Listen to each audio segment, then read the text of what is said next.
الله فلا مضل له ومن يضلل فلا هادي له ونشهد أن لا إله إلا الله وحده لا شريك له ونشهد أن محمدا عبده ورسوله يا أيها الناس اتقوا ربكم الذي خلقكم من نفس واحدة وخلق منها زوجها وبث منهما رجالا كثيرا ونساء واتقوا الله الذي تساءلون به والأرحام إن الله كان عليكم رقيبا يا أيها الذين آمنوا اتقوا الله حق تقاته ولا تموتن إلا وأنتم مسلمون يا أيها الذين آمنوا اتقوا الله وقولوا قولا سديدا يصلح لكم أعمالكم ويغفر لكم ذنوبكم ومن يطع الله ورسوله فقد فاز فوزا عظيما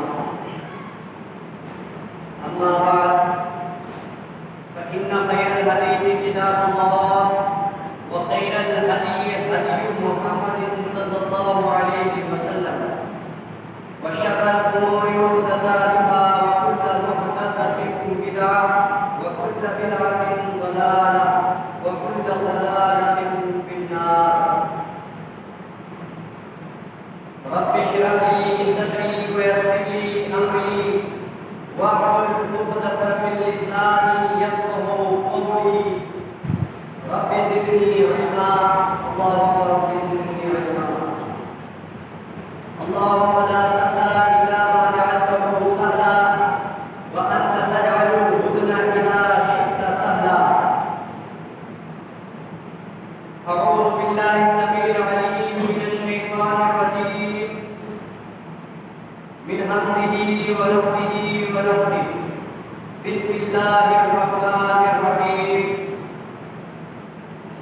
وقضى ربك ألا تعبدوا إلا إياه وبالوالدين إحسانا إما يبلغن عندك الكبر أحدهما أو كلاهما فلا تقل لهما أف ولا تنهرهما وقل لهما قولا كريما واخفض لهما جناح الذل من الرحمة وقل رب ارحمهما كما ربياني صغيرا وقال رسول الله صلى الله عليه وسلم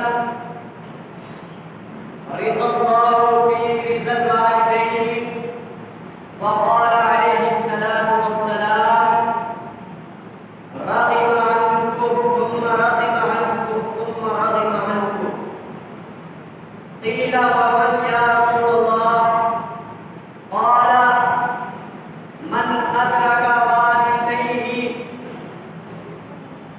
عند الكبر أحدهما أو كليهما فلم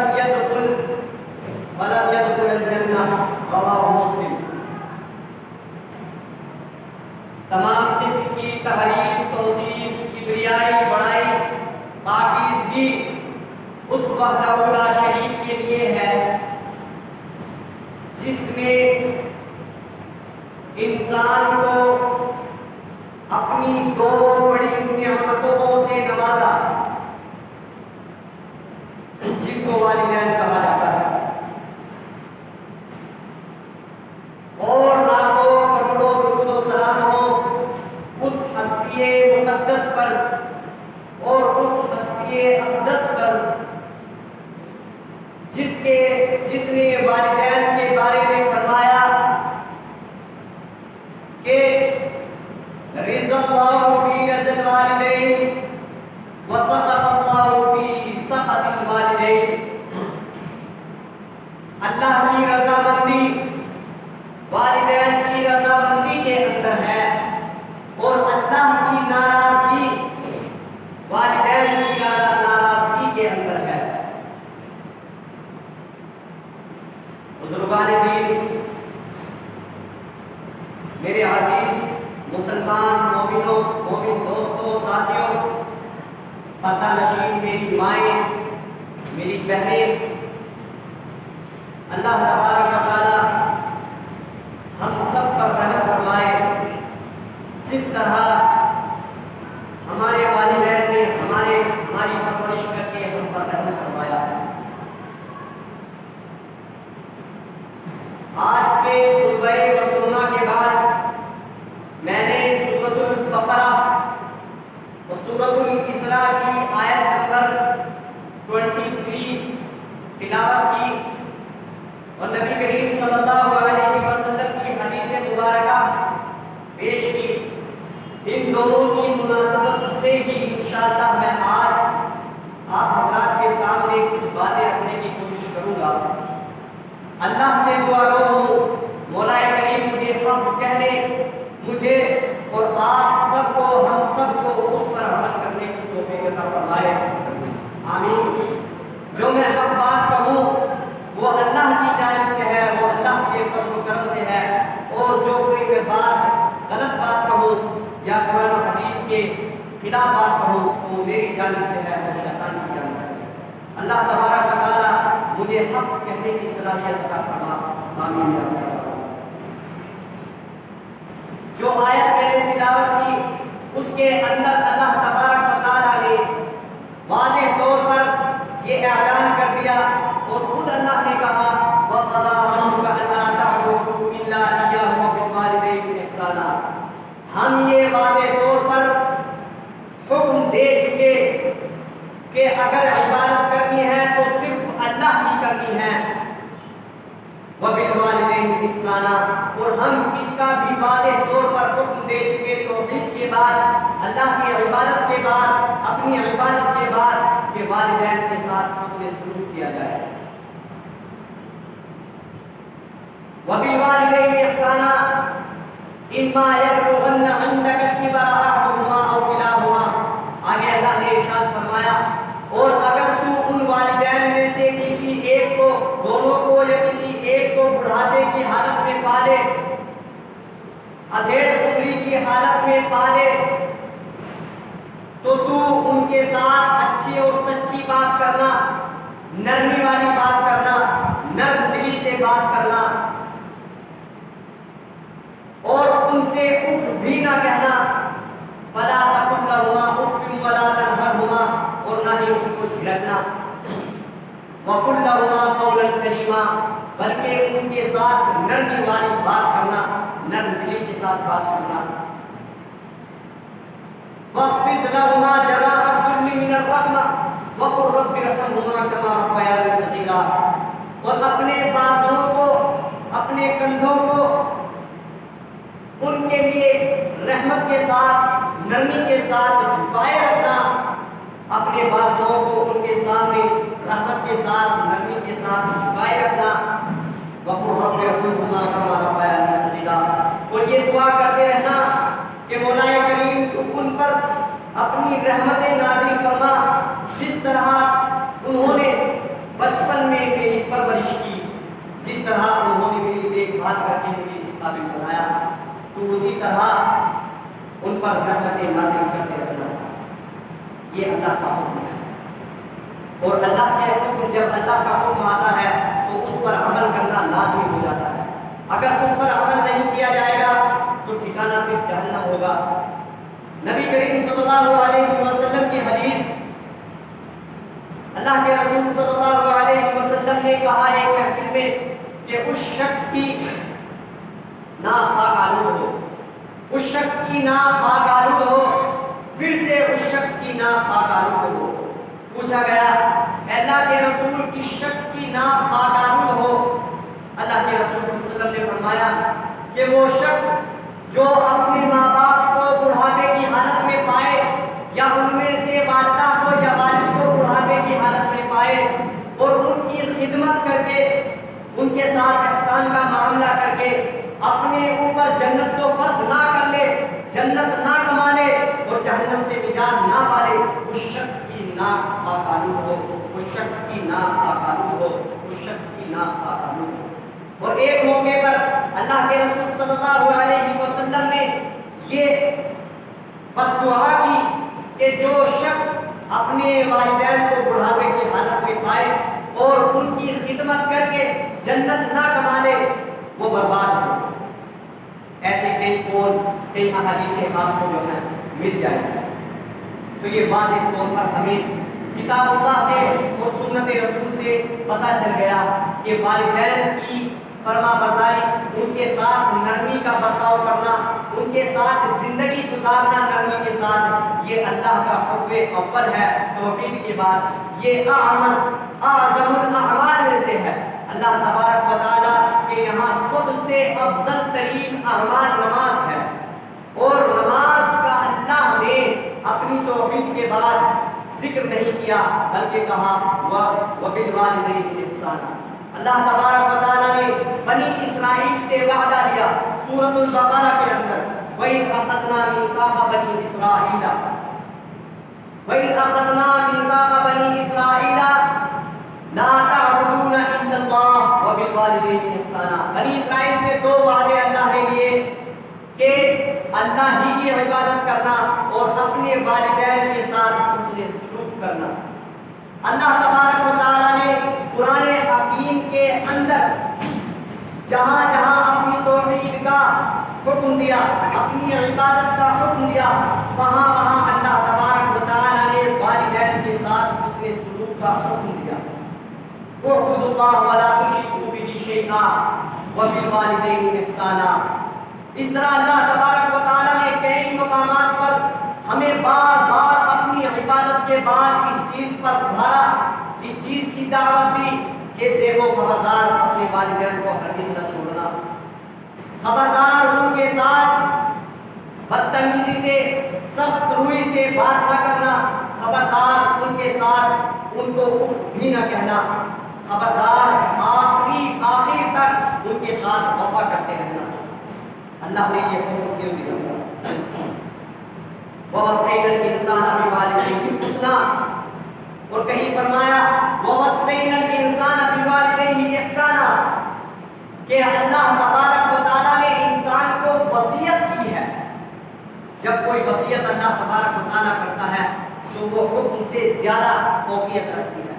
ایک حکم ہوتا ہے کہ یہ کرو، اگر اس میں کوتاہی کی اللہ معاف کر سکتا ہے، لیکن جب اللہ وصیت کرے تو یہ اس کا معاملہ بہت سخت اور بہت عظیم ہو جاتا ہے۔ وَوَصَّيْنَا الْإِنسَانَ بِوَالِدَيْهِ إِحْسَانًا، یہ وصیت اللہ نے کیوں کی؟ حَمَلَتْهُ أُمُّهُ كُرْهًا وَوَضَعَتْهُ كُرْهًا، جہاں تک اس کی ماں کا معاملہ ہے تو اس کی ماں کے ساتھ ہم نے احسان کا معاملہ اس لیے کیا، اس لیے احسان کا حکم دیا کہ اس نے اس کو اپنی اولاد کو اپنے پیٹ کے اندر رکھا مشکلوں کے باوجود۔ کتنی مشکلیں ہوتی ہیں، اور اس کو جنا وہاں پر بھی کتنی مشکل ہوتی ہے۔ وَوَضَعَتْهُ كُرْهًا، اس وجہ سے اللہ تبارک و تعالیٰ نے والدین کے ساتھ حسن سلوک کا حکم دیا۔ حضرت جریج رضی اللہ عنہ بہت ہی مشہور صحابی ہیں اور اللہ کے بہت ہی عبادت گزار صحابیوں میں سے ہیں۔ وہ ایک مرتبہ اپنی عبادت گاہ میں عبادت کر رہے تھے، ان کی والدہ آئی اور ان کی والدہ نے ان کو آواز لگائی۔ اس وقت جب وہ حالت نماز میں تھے، اے جریج میں تیری ماں ہوں، مجھ سے بات کر۔ حضرت جریج رضی اللہ عنہ نے اللہ سے کہا، اللہ ایک طرف نماز ہے اور ایک طرف میری ماں۔ حضرت جریج نے نماز کو ترجیح دی۔ ان کی والدہ چلی گئی، ان کی والدہ پھر پلٹ کے کچھ دیر بعد آئی، وہ پھر نماز میں مشغول تھے۔ ان کی والدہ نے کہا، اے جریج میں تیری ماں ہوں، مجھ سے بات کر۔ حضرت جریج نے پھر کہا، اے اللہ ایک طرف نماز ہے اور ایک طرف میری ماں۔ پھر نماز کو ترجیح دی۔ ان کی ماں وہیں سے واپس چلی گئی اور ان کی ماں نے دعا کی، اے اللہ رب العزت میں تیری بارگاہ میں دعا کرتی ہوں، میں تجھ سے دعا کرتی ہوں کہ میرا یہ بیٹا ہے، یہ جریج ہے، یہ میرا بیٹا ہے، اس کو تم موت نہ دینا یہاں تک کہ یہ فاحشہ عورت کا منہ دیکھ لے۔ اللہ کے رسول صلی اللہ علیہ وسلم فرماتے ہیں کہ اگر ان کی والدہ یہ بددعا کرتی کہ حضرت جریج کو فتنے میں مبتلا کر دے تو اللہ تبارک و تعالیٰ ان کی یہ بددعا بھی قبول کرتا۔ اللہ اکبر، حالت نماز میں یعنی ہمیں اس سے واضح طور پر پتہ چلتا ہے. اور حضرت جوید رضی اللہ عنہ پر وہ الزام لگا کہ ایک چرواہا ان کی عبادت گاہ میں پناہ لیا کرتا تھا. ایک عورت نکلی، اس چرواہے نے، بھیڑیوں کے چرواہے نے اس عورت کے ساتھ غلط کام کیا، زنا کیا. اس کے بستی والوں نے اس عورت سے پوچھا یہ کیا ہے؟ تو اس نے کہا اس عبادت والے شخص نے میرے ساتھ یہ کیا ہے. کیا تھا کس نے؟ بھیڑیوں کے چرواہے نے. لیکن اللہ نے ان کی ماں کی دعا قبول کی تھی کہ فاحشہ عورت کی شکل نہ دیکھنے تب تک ان کو موت نہ دینا. اللہ نے دعا قبول کی. ان پر الزام لگا، لوگ آ گئے اپنی کدالیں اور پھاوڑے لے کر کے ان کی عبادت گاہ کو توڑنے کے لیے. ان کو بلایا، اس وقت بھی وہ حالت نماز میں تھے. تو انہوں نے بلایا، وہ اپنی نماز میں مشغول تھے، انہوں نے نہیں سنی تو ان کی عبادت گاہ کو گرانا شروع کر دیا. وہ باہر آئے تو انہوں نے کہا معاملہ کیا ہے؟ کہا یہ معاملہ ہے، تم نے یہ کیا. تو جو بچہ تھا، جو بچہ اس کو ہوا، اس عورت کو، حضرت جوید رضی اللہ عنہ نے اس کے سر پر ہاتھ رکھا اور اسے کہا کہ بتا کس کا بچہ ہے؟ اس نے کہا میرا باپ وہ بھیڑیوں کا چرواہا ہے. تو اللہ تبارک و تعالیٰ نے والدہ کی دعا قبول کی. اللہ کے رسول کہتے ہیں کہ اگر اس کی والدہ یہ بد دعا کرتی کہ فتنے میں مبتلا کر دے، یعنی الزام اسی پر لگ جائے جوید پہ، تو الزام اسی پر لگتا اور اللہ گواہی نہ دلواتا اس بچے سے. تو یہ ماں کا مقام ہے. اگر ہماری نمازیں ہیں، ہمارے صدقات و خیرات ہیں، ہمارے حج ہیں، ہمارے جو ہیں اور ہزاروں نیکیاں ہیں، اور ماں باپ ناراض ہیں، ماں باپ ناراض ہیں، تو اللہ تبارک و تعالیٰ ان کی ناراضگی کے بدلے ہمارے تمام اعمال کو بیدار کر سکتا ہے. کیوں؟ اللہ کے رسول صلی اللہ علیہ وسلم نے فرمایا وَرِزَ اللَّهُ فِي رِزَ الْوَالِدَيْنِ، اللہ کی رضامندی والدین کی رضامندی کے اندر. تو یہ اتنا سنگین معاملہ ہے. اور جہاں تک باپ کا سوال ہے، والد کے بارے میں اللہ کے رسول صلی اللہ علیہ وسلم نے فرمایا کہ والد جو ہے جنت کا دروازہ ہے. ابو ہوا، باپ جنت ہے. کہ تیرا باپ تیرے جنت کا دروازہ ہے. اور ماں کے بارے میں کہا کہ ماں، تیری ماں، اس کے قدموں کے نیچے تیری جنت ہے. تحت قدمے ہی ماں جنت ہے، کہ ان کے قدموں کے نیچے تیری جنت ہے. تو جب ماں جنت ہے اور باپ دروازہ ہے، ہم اگر ماں کی جنت کو تلاش کر لیں، جنت، اور باپ کو اگر چھوڑ دیں تو بھی معاملہ سنگین ہے. کیوں؟ دروازہ آنا، جنت میں تو آنا ہے، لیکن آئیں گے کہاں سے؟ اس دروازے سے ہمیں آنا پڑے گا. اگر وہ دروازہ ناراض ہے اور اگر بند ہو گیا تو ماں کے قدموں کے نیچے جنت ہے، اس کا کوئی معنی نہیں ہے. اسی لیے اللہ تبارک و تعالیٰ نے دونوں کو لازم کہا وَبِالْوَالِدَيْنِ إِحْسَانًا. اور جہاں تک احسان کا معاملہ ہے، ماں باپ نے اس کو اپنے خون سے، پسینے سے پالا پوسا. اس نے جتنی مشقتیں اس کے ساتھ کی، اس سے زیادہ احسان کرنا اس کو کہتے ہیں احسان. اس سے زیادہ بدلہ دینا. آج ہمارا معاملہ الٹا ہے. آج ہمارا معاملہ الٹا ہے. احسان کو چھوڑو، جتنی محنت اور جتنی پریشانیاں انہوں نے ہمارے لیے برداشت کی ہیں، ہم ان کا بدلہ بھی دینے کے لیے تیار ہیں. بدلہ تو چھوڑو، ان کی ایک جو ہے ہم ایک بات ماننے کے لیے تیار ہیں. تو یہ بہت سنگین معاملہ ہے. اللہ تبارک و تعالیٰ نے سورۃ البقرہ کے اندر بنی اسرائیل کو ایک حکم دیا تھا. جب بنی اسرائیل وَإِذْ قَالَ مُوسَىٰ لِقَوْمِهِ يَا قَوْمِ وَإِذْ قَالَ مُوسَىٰ لِقَوْمِهِ إِنَّ اللَّهَ يَأْمُرُكُمْ أَن تَذْبَحُوا بَقَرَةً قَالُوا أَتَتَّخِذُنَا هُزُوًا قَالَ أَعُوذُ بِاللَّهِ أَنْ أَكُونَ مِنَ الْجَاهِلِينَ. ماں باپ کی فرما برداری اور ان کی خدمت سے صرف ہماری آخرت نہیں سدھرتی، بلکہ اللہ تبارک و تعالیٰ ہماری دنیا بھی سدھار دیتا ہے. اللہ کے رسول صلی اللہ علیہ وسلم کی حدیث صحیح مسلم کی روایت ہے. اللہ کے رسول صلی اللہ علیہ وسلم فرماتے ہیں جس شخص کو چاہیے کہ اس کی عمر میں اور اس کے رزق میں برکت کر دی جائے تو اسے چاہیے والدین کے ساتھ حسن سلوک کرے، والدین کی خدمت کرے. اور والدین کی فضیلت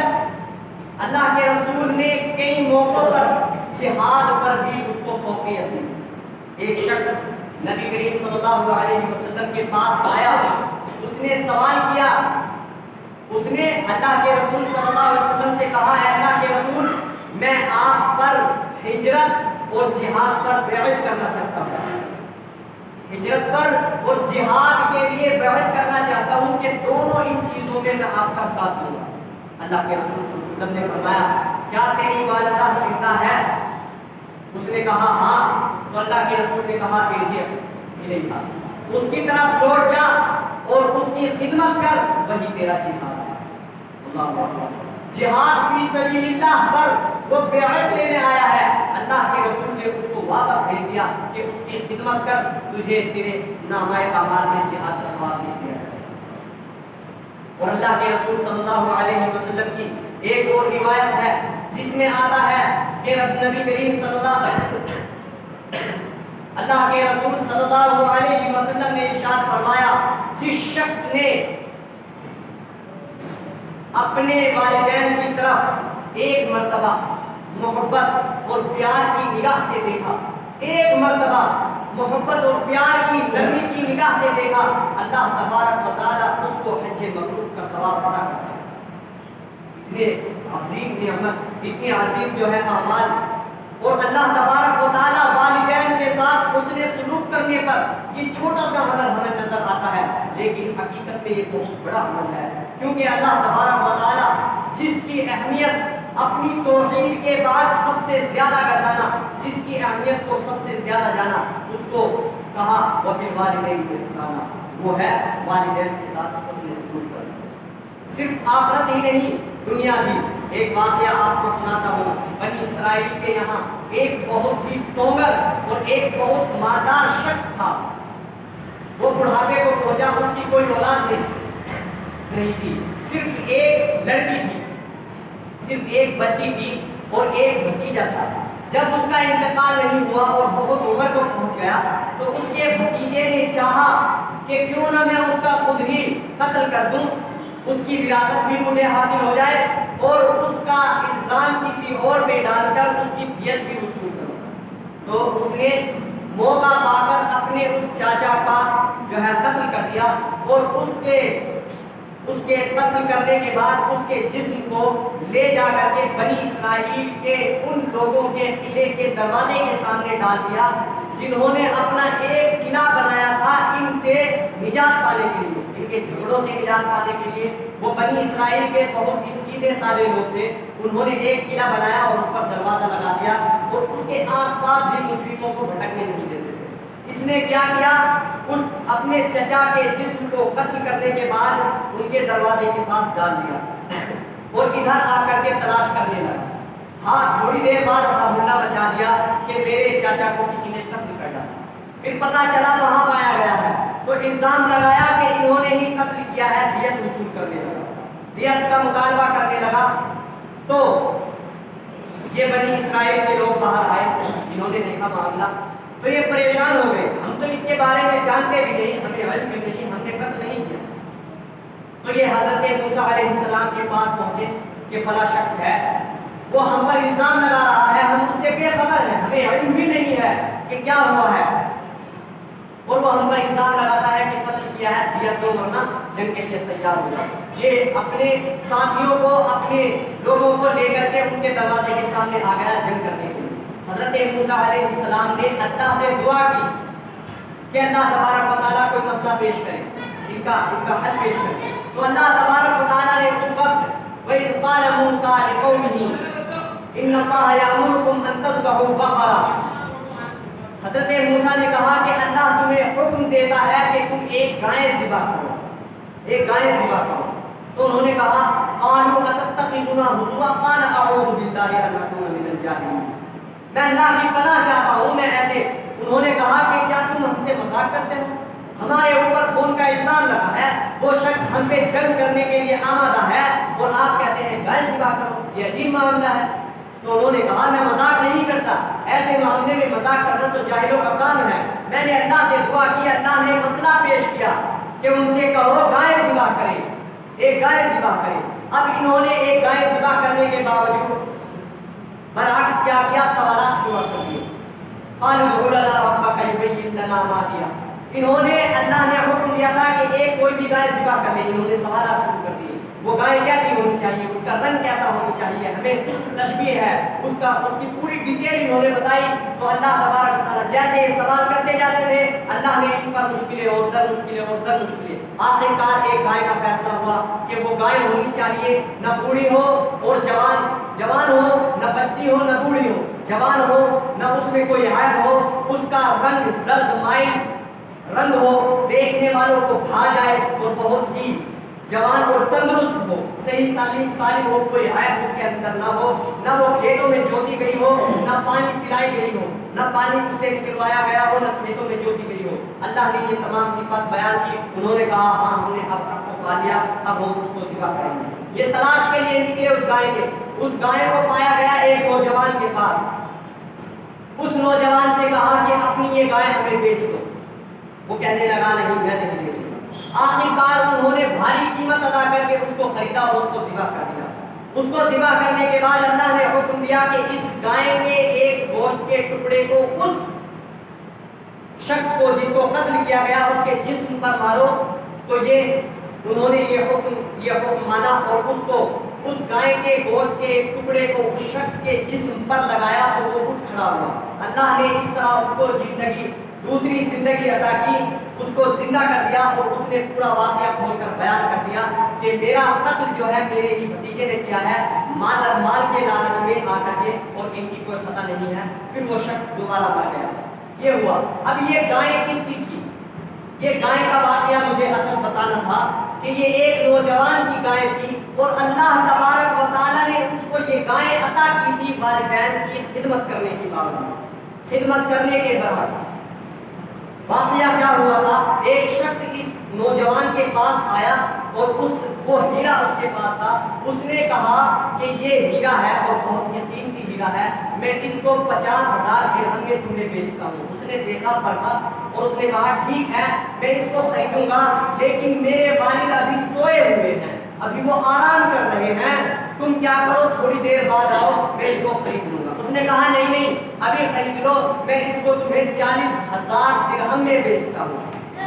اس نے کہا نہیں میں ابھی اپنے والد کو نہیں اٹھاؤں گا, بلکہ تم تھوڑی دیر بعد آؤ, میرے والد جاگ جائیں گے تو میں اس کو 50 نہیں 60,000 درہم میں خریدوں گا. اس نے کہا چلو اچھا ٹھیک ہے, تم اس کو ابھی خرید لو اور اپنے والد کو ابھی اٹھاؤ, اور تمہیں میں اس ہیرے کو 30,000 درہم میں بیچتا ہوں. اس نے کہا نہیں تم تھوڑی دیر بعد آؤ, میں اس ہیرے کو تم سے 70,000 درہم میں خریدوں گا.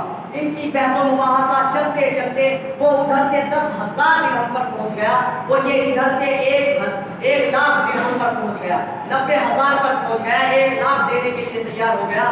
لیکن اس نے 50,000 یا اس بھاری قیمت کے عوض اپنے باپ کو جگانا مناسب نہیں سمجھا.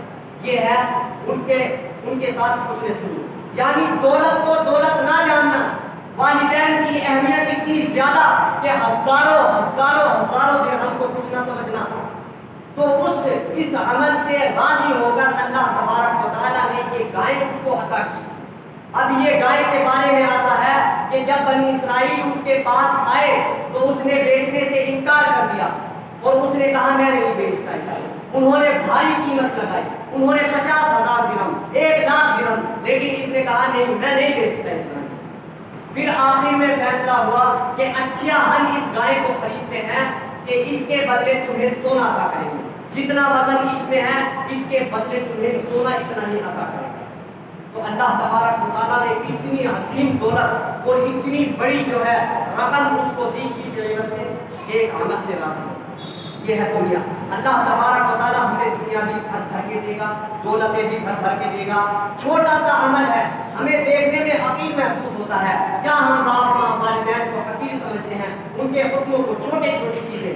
اگر ہم میں سے کوئی ہوتا تو جا کر کے جگہ دیتا کہ 10,000 کا معاملہ ہے, 10,000 درہم کا معاملہ ہے, 50,000 درہم کا معاملہ ہے, اور جگہ دیتا کہ والد صاحب تو بعد میں بھی سو جائیں گے. لیکن نہیں, اس نے دولت کے اوپر والدین کو فوقیت دی, اس کو اہم سمجھا کہ میرے والد کی نیند اس سے زیادہ قیمتی ہے, میرے والد کا احترام اس سے زیادہ قیمتی ہے. ہے، یہ دولت کیا چیز ہے؟ تو اللہ تبارک و تعالیٰ نے یہ عمل دیکھ کے اس کے دولت کے دروازے کھولے کہ جب اس نے اس کو کوئی اہمیت نہیں دی تو ہم اب اس کو انعامات سے نوازیں گے۔ تو اس طرح اللہ تبارک و تعالیٰ جو ہے والدین کی خدمت، ان کے ساتھ حسن سلوک، ان کے ساتھ رحم دلی، ان کے احکامات، ان کی سمیعنا و اطاعنا کرنے پر اللہ تبارک و تعالیٰ ہمیں دولت سے بھی نوازتا ہے، عہدوں سے بھی نوازتا ہے، عزتوں سے بھی نوازتا ہے، کیونکہ اللہ کے رسول صلی اللہ علیہ وسلم نے فرمایا کہ جس شخص کو چاہیے کہ اس کی عمر میں برکت کر دی جائے اور اس کے رزق میں برکت کر دی جائے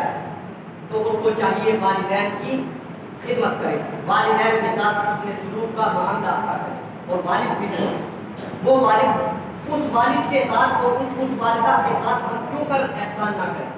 جس والدہ نے ہمیں اپنے پیٹ کے اندر رکھ کر اپنے خون سے سینچا، اپنے جسم سے ہمارے جسم کو وجود بخشا، جس کے پیٹ کے اندر رہ کر ہم پرورش پائے، اور جس کے پیٹ کے اندر ہی اللہ تبارک و تعالیٰ نے ہماری وہ تمام دولتیں، وہ تمام شہرتیں، وہ تمام عہدے جس کی بنا پر آج ہم اپنے والدین کو جھڑک دیتے ہیں، ڈانٹ دیتے ہیں، ڈپٹ دیتے ہیں، ان کی بات کی کوئی بات نہیں رکھتے اور ان کی کوئی اہمیت نہیں جانتے۔ اللہ کی قسم یہی وہ ماں ہے جس کے پیٹ میں اللہ تبارک و تعالیٰ نے ہماری یہ تمام نعمتیں، ہمارے تمام عہدے، یہ تمام جو ہے ہمارے اوپر جو اللہ نے ہمیں جوانی کی ہے، ہمیں خوبصورتی دی ہے، یہ تمام چیزیں اللہ نے اسی ماں کے پیٹ کے اندر تقدیر میں لکھ دی۔ جب بچہ 4 ماہ کا ہوتا ہے، اسی ماں کے پیٹ کے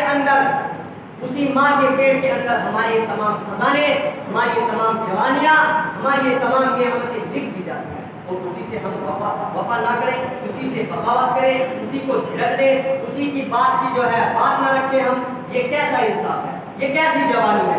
یہ کیسا جو ہے یہ کیسی دولت ہے؟ یہ کیسی فہم و فراست ہے کہ ہم اس سے ہی وفا نہ کریں جس کے ذریعے سے اللہ نے ہمیں ساری چیزیں عطا کی ہیں، جس کے ذریعے سے پورا جسم وجود میں آیا، اسی کے ساتھ وفا نہ کرے۔ اور باپ بیچارہ وہ اپنی جوانی ہم پر نچھاور کرتے، اپنے گھر اتنی بڑی نعمت، اس کے اندر تمام سکون، اپنے گھر کو چھوڑ دے، وہ اپنی بیوی کو چھوڑ دے جس سے وہ ہزار محبت کرتا ہے، ہمارے خاطر، اپنی اولاد کے خاطر، اس کی کامیابی کے خاطر اپنے سب کچھ کو چھوڑ دے، اپنے گھر کو، اپنے پریوار کو، اپنے دوستوں کو، اپنے سکون کو، اپنی سردی گرمی کو چھوڑ دے، اور ہمارے لیے، ہمارے اولادوں کے لیے جو ہے ہزاروں کلومیٹر دور چلا جائے، 10,000 کلومیٹر ہمارے جو ہے مستقبل کو بنانے کے لیے چلا جائے، اور اسی کی ہم ایک بات بھی نہ رکھیں، اسی کے ایک حکم کو نہ مانیں، اور اسی کے ساتھ ہم بغاوت کریں، اس کے ساتھ یہ ایسا معاملہ کریں کہ ہمیں تھوڑی سی دولت مل جائے یا ہماری ریڑھ کی ہڈی مضبوط ہو جائے تو ہم اس کے سامنے جو ہے اکڑ کر بات کریں۔ یہ اللہ کا حکم ہے، وَاخْفِضْ لَهُمَا جَنَاحَ الذُّلِّ إِلَّا رَحْمَةً، یہی ہے وہ، یہ تو اللہ تبارک و تعالیٰ کی نعمت، ان 2 عظیم نعمتوں کی سراسر جو ہے بے وفائی ہے ان کے ساتھ، اور ان بڑی عظیم نعمتوں کی نافرمانی، یہ کیسی عقل ہے؟ تو ہمیں غور و فکر کرنا چاہیے۔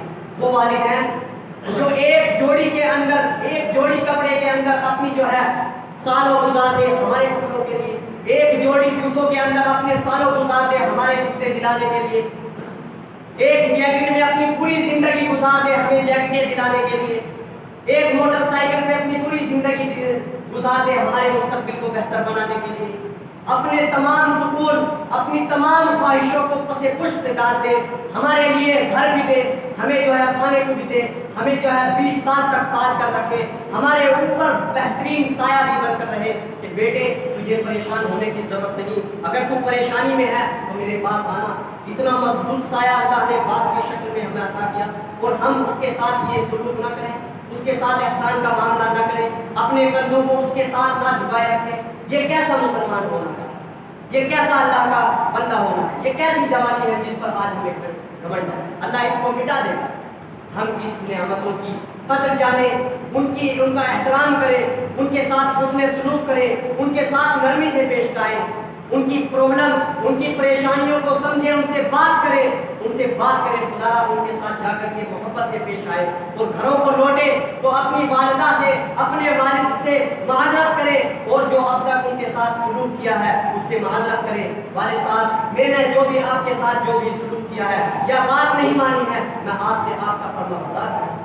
جو آپ حکم دیں گے، اللہ کے رسول صلی اللہ علیہ وسلم فرماتے ہیں کہ اگر تیرا والد حکم دے کہ پوری دولت کو بانٹ دے تو اس کو بانٹ دے۔ یہ اللہ کا عظیم نظام ہے، یہ اسلامی نظام ہے، یہ وہ احترام ہے جو اسلام نے ہمیں دیا ہے۔